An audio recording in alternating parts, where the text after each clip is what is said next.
Are you dealing with pain in the front of your shoulder? Or maybe it's going down the side of your arm. It probably started as a nagging ache, and now your arm feels weak and sleeping is a struggle, especially if you roll over onto that side at night. And now you might be wondering, did I tear my rotator cuff? There's a simple set of tests called the rotator cuff cluster that we use in a clinic to help us figure out if there is a tear in your rotator cuff. So let's walk through those tests now. Test number 1 is called the painful arc sign, and you simply just raise your arm up overhead. Now, if your pain kicks in at about 60 degrees to 120 degrees, that's considered a positive sign. And this suggests that there's an impingement or at least an irritation in your rotator cuff. And oftentimes this is involving your supraspinatus tendon.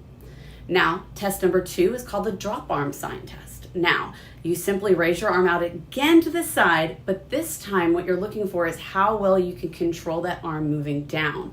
If it suddenly drops or it's painful when you're coming back down, that's a red flag that you've torn something or that something's affecting your rotator cuff. The third test is the infraspinatus test. And you simply keep your elbows by your side and you're trying to move out, but you're going to try to do that pushing against some resistance. So while that elbow stays at 90 degrees, you don't have to really fight it. You just want that gentle resistance that way. Now it's positive if you feel like there's weakness or you just can't do it. And your infraspinatus is another key rotator cuff muscle, so that would be another flag. Now, if all 3 of these are positive, research shows that there's a high likelihood that you have a full thickness rotator cuff tear. But what does that really mean? Does that mean that you have to have surgery? That is a great question, and I break that down in detail in another video. So let's check that out if you find out that you have all 3 of those coming back positive and you're trying to figure out what you should do next. Now, if only 2 of those tests come out positive, it's less likely that you have a full thickness tear.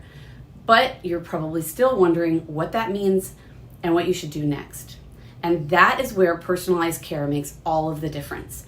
You don't have to guess your way through recovering from a shoulder injury. If you're not sure where to start, I want you to listen to the Randall story.